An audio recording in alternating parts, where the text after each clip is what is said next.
आप में से बहुत सारे लोग मुझे हमेशा पूछते हैं कि मैम हम लोग कौन सा फेस वॉश यूज़ करें और या फिर कौन कौन सी स्किन पे क्रीम यूज़ करें जिससे हमारी जो स्किन है वो बहुत ग्लोई हो जाए, चमकदार हो जाए, और हमारे बालों के लिए कौन सा शैम्पू यूज़ करें। देखिए बहुत सारे मैं प्रोडक्ट्स के भी रिव्यूज़ करती हूँ, लेकिन एक चीज़ मैं आप लोगों को हमेशा कहना चाहूँगी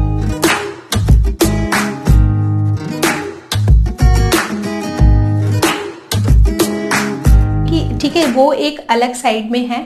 मैं आपके साथ नेचुरल चीज़ें शेयर करती हूँ कि क्योंकि बहुत सारे लोग आज तक भी केमिकल वाले प्रोडक्ट्स ही अपने स्किन पर लगा रहे हैं, अपने बालों में लगा रहे हैं। वहाँ पर आपका सेवियर जो है वो ये नेचुरल प्रोडक्ट्स बन जाते हैं। लेकिन आज मैं आप लोगों को बताऊँगी बिना किसी प्रोडक्ट के, बिना किसी क्रीम के, बिना किसी शैम्पू के आप अपनी स्किन का ख्याल कैसे रख सकते हैं, अपने बालों का ख्याल कैसे रख सकते हैं, और बिना किसी आयुर्वेदिक ट्रीटमेंट के भी यहाँ पर हम लोग बात करेंगे। क्योंकि क्या होता है कि हम लोग सोचते हैं आयुर्वेदिक फेस पैक लगा लिया, आयुर्वेदिक हेयर पैक लगा लिया, उसकी वजह से हमारे बाल जो हैं वो बहुत अच्छे हो जाएंगे, क्योंकि ये सब तो केमिकल्स है, ये सब नेचुरल है, तो शायद हमारी स्किन और हमारे जो बाल हैं वो दिन बर दिन अच्छे होते चले जाएंगे। आपका यहाँ पर सोचना गलत है। कितना परसेंट गलत है? 50% ओके है, 50% गलत है। वो कैसे है हम लोग यहाँ पर करेक्ट करते हैं। देखिए जो हमारी बॉडी है, हमारे जो बाल हैं, हमारे जो मतलब स्किन है, वो सिर्फ एक कवर की तरह काम करता है।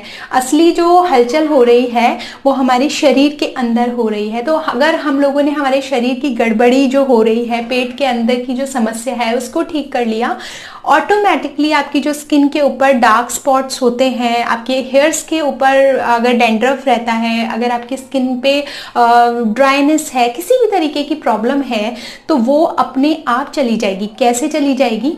मैं आप लोगों के साथ में एक स्टोरी शेयर करना चाहूँगी, मेरी है। बेसिकली क्या हुआ था, जब मेरी प्रेगनेंसी हुई थी तो मुझे मेरे स्किन के ऊपर बहुत सारे छोटे छोटे दाने आ गए थे। बहुत सारे, थोड़े बहुत नहीं, बहुत सारे। मैं पिक्चर भी आप लोगों के साथ शेयर करूंगी ताकि आप लोगों को फेक ना लगे ये चीज़। मेरे स्किन पर छोटे छोटे दाने आ गए थे, जिसकी वजह से क्या हुआ, मुझे इतनी ज़्यादा प्रॉब्लम होती थी अपने आप को। जब मैं देखती थी मुझे इतना गुस्सा आता था और मैं ये चाहती थी कि ये चीज़ जल्दी से जल्दी क्लियर कर दूँ, मैं कुछ जादू की छड़ी ऐसे घूम जाए और वो चीज़ क्लियर हो जाए। तो ये चीज़ के लिए मैंने बस हमेशा से यही सोचा हुआ था है, जैसे ही मेरी डिलीवरी होगी उसके बाद में मैं अच्छे से डर्मेटोलॉजिस्ट से कंसल्ट करूँगी, उनसे पूछूंगी कि ये चीज़ कैसे होगी और ट्रीटमेंट लूँगी अच्छा सा, और उसके बाद में मैं अपने नॉर्मल स्किन पे वापस आ जाऊँगी। ये मेरी सोच थी उस टाइम तक। लेकिन क्या हुआ, मैंने सेम चीज़ की। मैंने डिलीवरी के बाद में कंसल्ट किया डॉक्टर से, स्किन डॉक्टर के पास गई। वहाँ पर उन्होंने मुझे सनस्क्रीन दी, बहुत सारी ऐसी चीज़ें दी।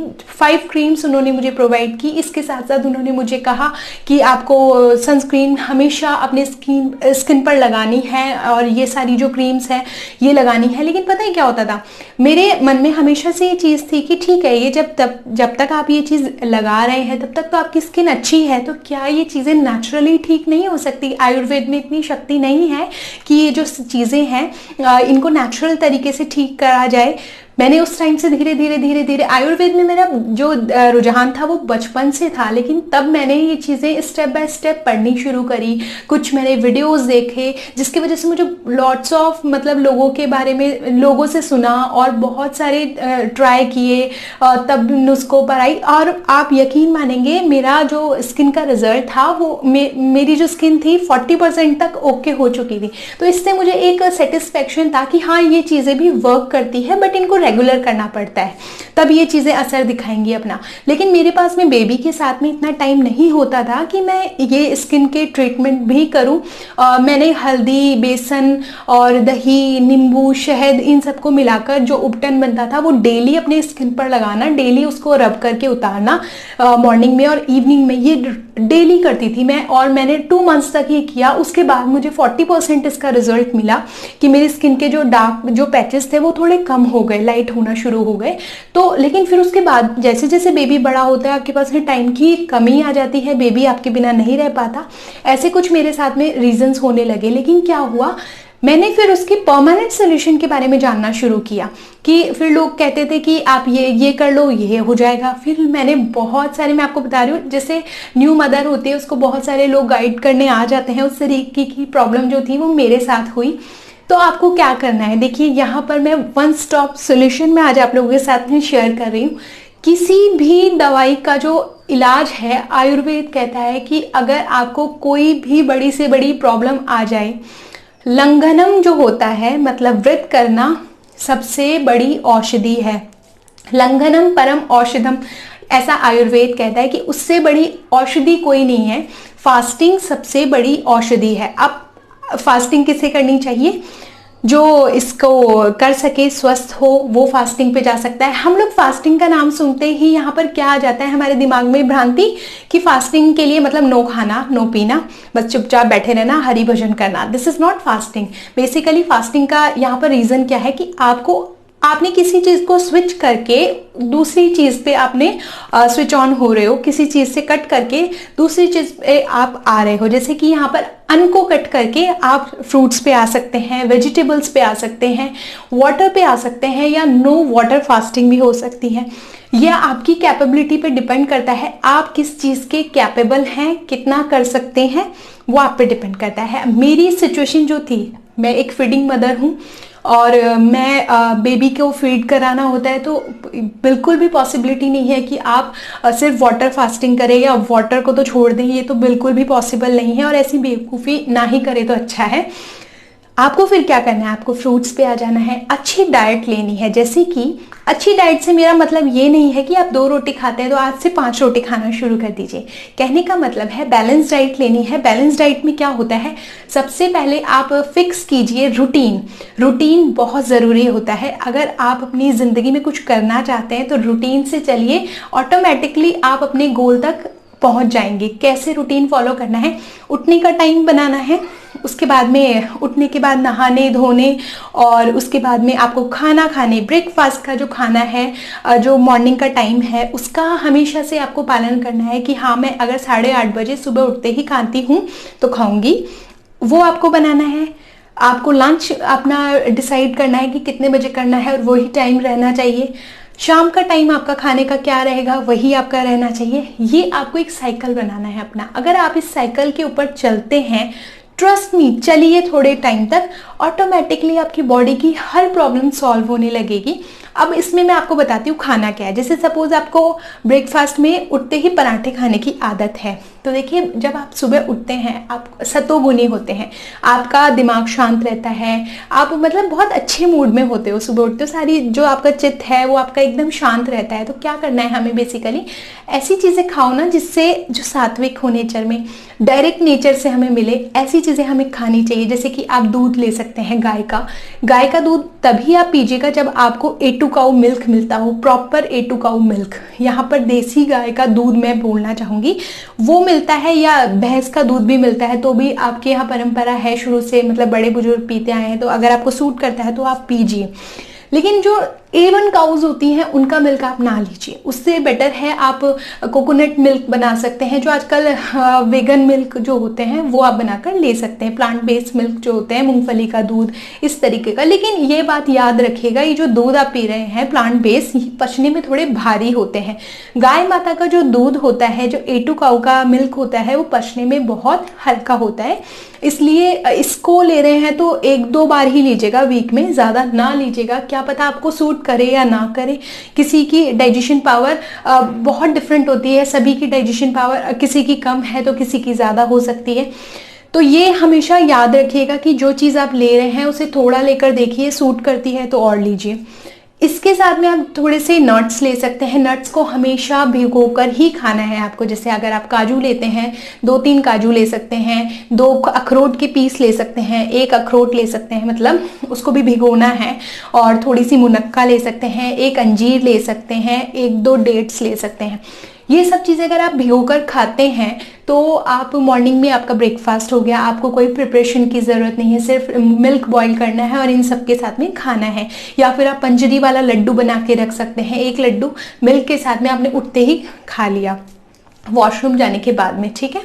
उसके बाद में ये नहीं, कई लोगों की आदत होती है उठते ही बस कुछ ना कुछ खाने के लिए बोला है तो उठते ही शुरू हो जाओ, वो गलत है, ठीक है। उसके बाद में आपको क्या करना है, आपने जो आपका लंच टाइम है वो 12 साढ़े 12 बजे के बाद में आप कर सकते हैं। 12:30 बजे से 1:30 बजे के बीच में आपको लंच करना है, या 12 से 1:30 के बीच में आप मान लीजिए। तो अगर आप 12 से 1:30 बजे के बीच में लंच करते हैं, लंच कैसा हो आपका कि जिसमें ढेर सारा सैलेड हो, क्योंकि रात को हम लोग यहाँ पर सैलेड नहीं खाएंगे, तो दिन भर में ज़रूरी है कि हमें सैलेड मिले। तो आपको सैलेड खाना है यहाँ पर काफ़ी सारा, 1 प्लेट भर का सैलेड खाइए अच्छे से। उसमें गाजर, टमाटर, मूली, खीरा, इस तरीके की चीज़ें होती हैं, वो आप खाइए। उसके बाद में स्विच कीजिए अन्न पे। अब क्या होगा, आपका पेट ना इसी चीज़ से भर जाएगा, तो आपको ज़्यादा रोटी नहीं खाई जाएगी। रोटी में भी आप क्या कर सकते हैं, मैं यहाँ पर आपको फास्टिंग का तरीका बता रही हूँ, नॉर्मल तरीके की फास्टिंग है ये बहुत ही अच्छा तरीका है फास्टिंग करने का। आप 1 कटोरी सब्जियों का पल्प ले लीजिए। सब्जियों का पल्प कैसे बनाना है, आपको जो अगर सपोज आपके पास आपको गाजर की रोटी बनानी है, सर्दियों में गाजर मिलती है, तो गाजर को लीजिए, काटिए छोटे टुकड़ों में, उसके बाद उसको ब्लेंड कर दीजिए। ब्लेंड करने के बाद उसका पेस्ट बन जाएगा। उसमें ज़्यादा पानी ना डालिएगा, बहुत थोड़ा थोड़ा करके, कि वो ब्लेंड होने में ईजी रहे, बस इतना ही पानी डालना है आपको।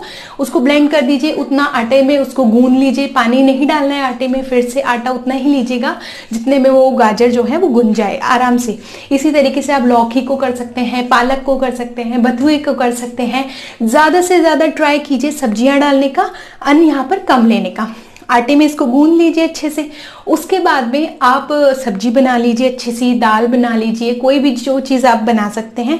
दही रखिए हमेशा अपनी डाइट में, थोड़ा रखिए पर रखिए ज़रूर। दही बहुत अच्छा होता है आपके लिए। और अगर आपको जैसे कि यूरिन इन्फेक्शन से रिलेटेड प्रॉब्लम्स रहती हैं, तो दही उसे भी ठीक करता है, आपकी डाइजेशन पावर को बढ़ाता है, आपके लिए बहुत अच्छा है दही, ठीक है। और अगर आप ये लेते हैं, दही ले लीजिए, दही के साथ खाना खाया अपना पूरा, उसके बाद में आप थोड़ा सा गुड़ खा लीजिए। पहले अपनी गुड़ हमेशा सर्दियों में अपनी डाइट में ज़रूर रखिए, गर्मियों में भी रखिए। इससे क्या होगा, जो हमारी मीठे की क्रेविंग होती है ना, वो शांत हो जाती है। क्योंकि हमें क्या आदत होती है, खाना खाने के बाद कुछ मीठा चाहिए, जैसे कि आइसक्रीम मिल जाए। ऐसा बहुत फैशन है आजकल, हर जगह की आइसक्रीम मिलेगी, हलवा मिलेगा गरम गरम, बहुत अच्छी चीज़ मिलेगी। मतलब ऐसी चीज़ों को ना खाकर आप गुड़ खा लीजिए, नेचुरल शुगर है, बहुत अच्छी होती है आपके लिए, शरीर में भी बहुत अच्छा काम करेगी। तो गुड़ खा लिया, बस उसके बाद स्टॉप हो जाना, बीच में कुछ नहीं खाना। फिर आप 3 से 4 घंटे के बाद में, जैसे कि 4 बजे 4:30 बजे आप लोग फ्रूट्स ले सकते हैं। 1 फ्रूट ले लीजिए, कोई भी 1 या 2 फ्रूट ले लीजिए, जैसे कि आप चीकू, अमरूद, नारंगी, संतरा, जो भी आपके पास अवेलेबल हो, केला, कुछ भी जो आपको पचता हो। बहुत ज़्यादा नहीं खाना है, फिर से बता रही हूँ, फ्रूट्स का मतलब ये नहीं होता उन पर टूट पड़ो और हमें बस हेल्थ बनानी है, ठीक है, उससे कुछ नहीं होने वाला है। थोड़ा बहुत लेना है, 2 ले लिए बहुत है, बहुत होते हैं, 2 तो बहुत ज़्यादा होते हैं। आप खा लेंगे, आपका पेट भर जाएगा। और उसके बाद में आपको जो आना है डिनर के लिए, तो डिनर से पहले आप बना लीजिए सूप। सूप बनाने की रेसिपी मैंने ऑलरेडी मेरे चैनल पे पोस्ट की हुई है, आप जाकर वहाँ से चेकआउट कर सकते हैं।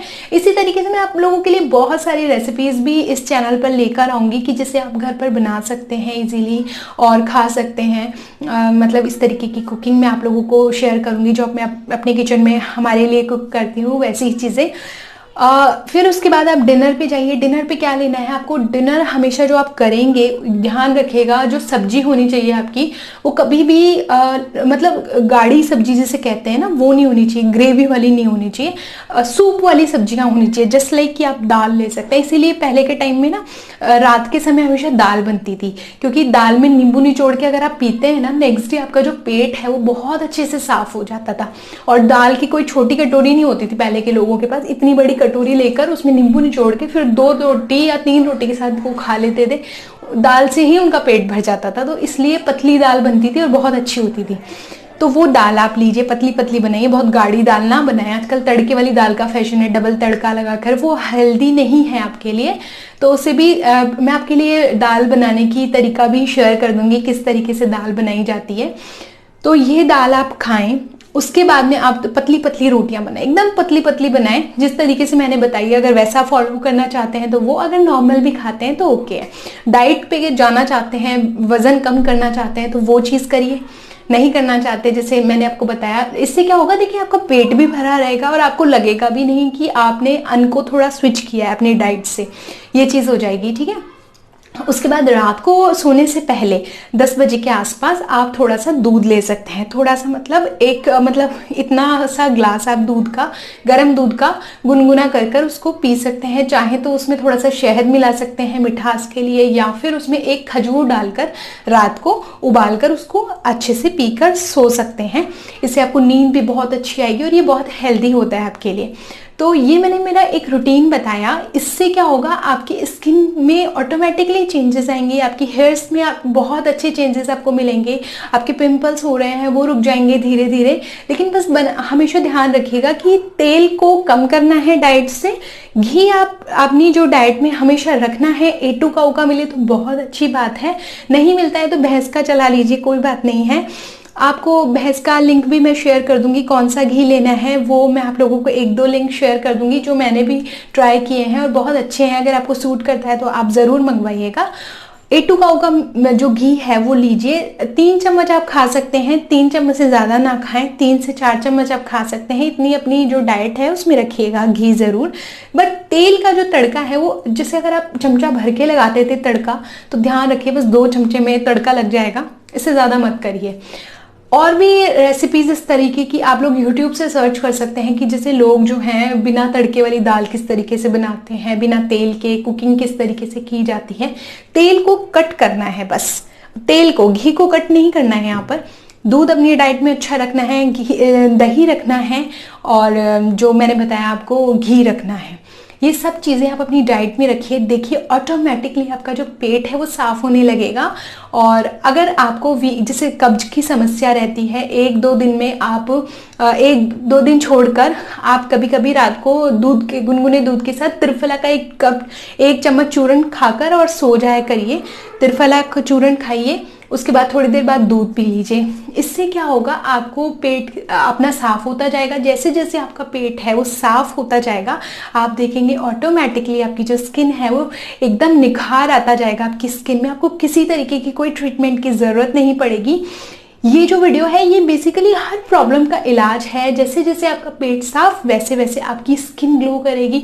फिर आपको क्या देखना है कि आपको खट्टे फ्रूट जो है वो सूट करते हैं या फिर आपको मीठे फ्रूट सूट करते हैं। आपको खटाई से एलर्जी है तो उसे कम कर दीजिए अपनी डाइट में। आपको किसी चीज़ से एलर्जी है, आपको इस चीज़ से ये भी पता चलता जाएगा कि कौन सी चीज़ आपको सूट करती है, कौन सी नहीं। तो इन सब चीज़ों को क्या है, एक मिक्सचर बनाकर चलिए कि हम लोगों को आप ये पता चलेगा कि कौन सी चीज़ हेल्दी है। और आप देखेंगे 7 डेज, विदिन 7 डेज आपकी स्किन में ऑटोमेटिक ग्लो आने लगेगा, हेयर्स बहुत अच्छे आपको शाइनी लगने लगेंगे। और इसके अलावा आप अपना जो घरेलू इलाज है, जो आयुर्वेदिक उपटन है, उनको तो फॉलो कर ही सकते हैं। अगर मेरी जो वीडियो है आपको अच्छी लगी हो आज की, तो कमेंट करिए मेरे कमेंट बॉक्स में जाकर वीडियो के नीचे और पूछिए। अगर आपके कोई और भी सवाल है तो मैं इस तरह के वीडियोज़ बनाऊँगी आपकी क्वेरीज़ के ऊपर।